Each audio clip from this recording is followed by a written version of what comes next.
Hello, ladies and gentlemen, and everybody in between. I'm going to try to get better at these videos because I watched my last one and I was like, that's a terribly not entertaining video. So we're going to try to get better at this. February reads. This is everything that I read in February. I read a lot in February. So this is going to be a longer video, but we're going to do small, short reviews on every one of them. So first up, read The Return of the King. These are now my favorite books of all time. I'll probably read these annually every year for the rest of my life. These books are amazing. This book was so good. It had so many things that wasn't in the films that I grew up watching. Aragorn healing everybody for one thing, and it was so good. I have the tattoo of the even star. I don't know if you can see that on my arm. And when I got the tattoo, I got it from my wife because I was like, hey, this is what Arwen gives Aragorn. Read the book, and she don't give it to Aragorn. She gives it to Frodo. So that's like. So anyway, love all three of these books. Like I said, I'll probably read them every year, all three of them, for the rest of my life. So it's obviously great. 5 out of 5. I then read The Hobbit, which was a bad idea to go straight from Lord of the Rings to The Hobbit. Really, if you're going to read these, read The Hobbit first. The Hobbit is a children's book. It's a lot more whimsical. It's a lot more childish. It's simple exposition. Tolkien is very exposition heavy in his trilogy of the Lord of the Rings. This is not exposition heavy at all. So it was like slowing down after these like amazing, well described canvases that Tolkien painted. So yeah, I really did enjoy The Hobbit though. It was really good. Obviously way better than the movies. The movies are not good. That's a long story and it could be a whole video on its own, but the movies weren't good. They were sabotaged by the studio. I'm not going to get on my soapbox. But the book is great. It's obviously great. Then I decided I was going to go to Narnia, but it was a brief visit because I didn't read the other ones. I got distracted and wanted to read other things. But I did read The Magician's Nephew, and I really enjoyed it. I do plan on reading the rest of the Narnia books. I have them all. But The Magician's Nephew was really good. I can't believe they started with the Lion, the Witch, and the Wardrobe. Why did they not start with this movie? I don't understand. This would have been a great book to make a movie about. But anyway, it's really good. So I'm looking forward to reading the rest of those. But yeah, I give this one a 5 out of 5. It was a children's book, obviously, but it was good. It was really good, especially when they actually get to... I'm not going to spoil anything for you because I know there's a lot of people that haven't read Narnia and haven't watched the movies. Once Narnia becomes to be part of the picture, it gets really, really good. Next thing I read all three of the Hunger Games. I really enjoyed these. These are really, really good. It made me like the movies even more because the movies, they fill in blanks that the books leave out. There's things that, because the books are written from Katniss's perspective, you hear her inner dialogue, or inner dialogue. She's not schizophrenic. Her inner monologue.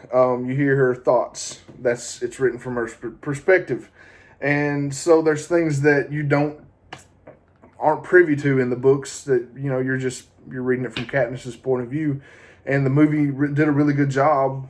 They filled in those blanks. They showed you what was going on in the Capitol. They showed you what was going on with Haymitch. Showed you what was going on with the other characters. And I applaud them for that. It even made me like the Mockingjay Part 1 because I watched the movies long before I ever read these books, obviously. And I didn't like the Mockingjay Part 1 when I watched the movies. I did like Part 2. But it made me appreciate that movie a lot more. As a companion piece to the books. So yes, great. You can really hear her Orwell influence in these. But yes, great books. Loved them. Give them 4 out of 5. There were some flaws. I'm not going to go into all that. This isn't going to be a huge review, but there were some flaws that I thought were there. But anyway, I'm not going to get into that. I say 4 out of 5. They were good. Ready Player One. My. This went straight to the top of my list. Not the very top. Lord of the Rings are at the top of my list. But this is in the top 3 of my favorite books of all time. This may be one of the best books I read this year. This sets the bar so high. It's chock full of pop culture references.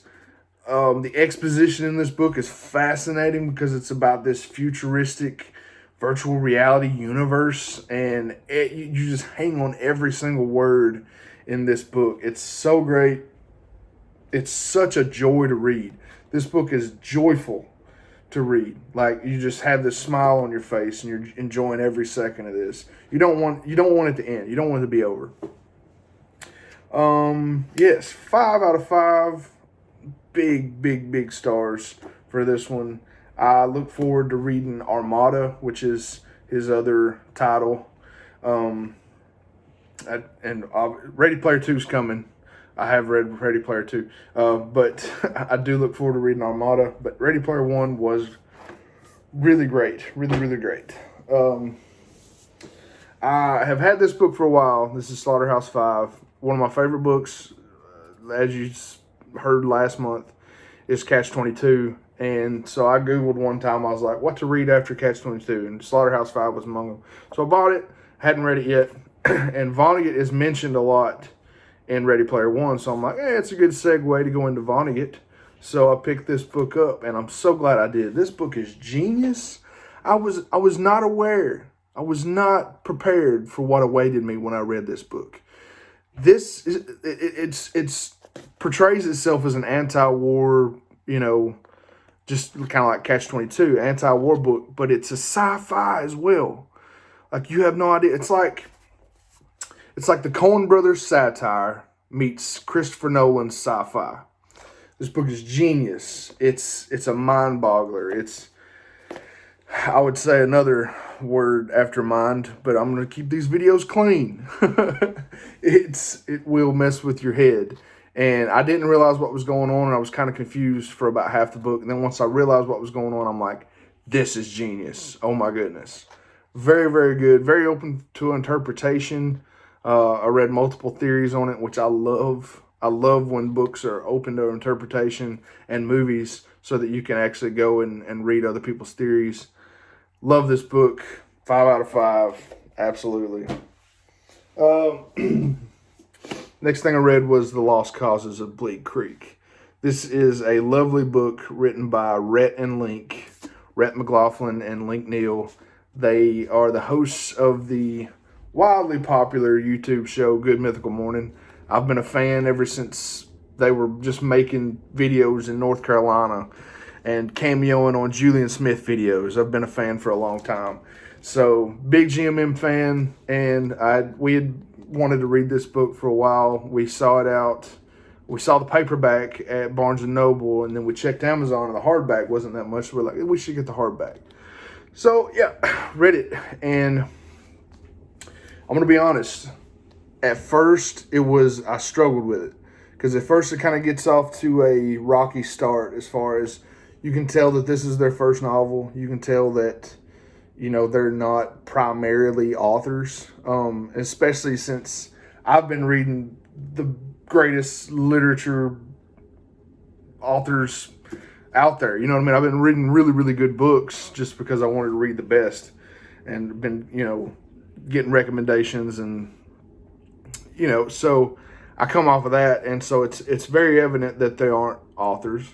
But once you get into the story, into the heart of this, once this book enchants you and begins to tell its story to you, you're hooked. This book starts out really lighthearted, and then it gets really dark. It gets really heavy halfway through. And you're like, whoa, okay, we're here. This is this is happening. All right. This is a great book. I gave it, I can't remember what I gave it on Goodreads. It's either a 3 out of 5 or a 4 out of 5. But I do recommend this book, especially if you're fans of GMM. There's so much Rhett and Link humor in here, particularly a scooter leg joke that goes through the whole book. It just keeps coming up, and it's hilarious. You won't understand what I'm talking about when I say scooter leg until you read this book, but a lot of Rhett and Link humor in this, and a really good dark tale from them. So yes, highly recommend this. I really loved it. Really enjoyed it. And then finally, I read Ready Player 2. I picked this book up because I'd already bought it whenever I was reading Ready Player 1. I picked it up immediately after I finished Ready Player 1 because I was like, more, please. More of that, yes. Yes, please, more. And so I picked it up, and as soon as I started reading it, I was like, oh no. The way it starts, so the ending of Ready Player 1 is so great. It's so joyous and just fulfilling, and you're just like, yes, wow. I've been on this journey, and it's ending in such a great place. It's wonderful. And then this, if you pick this up immediately afterwards, it's spoiled. It's like this ending of the first one is just kind of ruined, because of the way this one starts. So what I recommend, and this is what I did, I picked it up and I read like the first few chapters, and then I put it back down. That's when I read Vonnegut, and I read Lost Causes of Bleak Creek, and then I picked this back up. Glad I did. I'm glad I picked it back up because I ended up really enjoying the rest of it. But don't read this right after Ready Player 1. Give yourself some time to enjoy that ending. Give yourself some time to enjoy that book. Talk about it. Recommend it to people because I've been recommending it to everybody. Give yourself some time to sit on it, and allow it. Just don't spoil that joy that you got from that one, because this one will steal your joy. This book will steal your joy immediately. It picks up once you realize what's going on, and once this thing reveals itself and you see what's going on, the story does become enjoyable to read. There's a ticking time clock aspect that wasn't necessarily in the first one. This one has a time clock on it.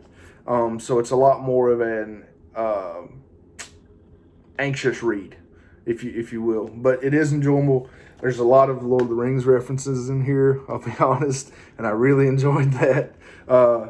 There's other things. I'm not going to sit here and tell you all the references. I'm just going to tell you to read it. But yes, read it, but don't read it immediately after Ready Player 1. That's my recommendation. To get your most enjoyment out of this, let Ready Player 1 sit for a while and enjoy it before you pick this one up. But I still give it 5 out of 5. I would give it 4.5 out of 5 if Goodreads would let you do that, but they won't. And I didn't want to give it 4 out of 5 because I still really enjoy this book. So give it 5 out of 5. But if I'm honest with myself, it's a 4.5 out of 5 if I'm able to make that grade. So there you have it. That's my February reads, and I'm reading Lovecraft Country right now. I'm almost done with it, so that's going to be the first book in my March read video. So look forward to that, and I'll see you at the end of March. Thank you, guys.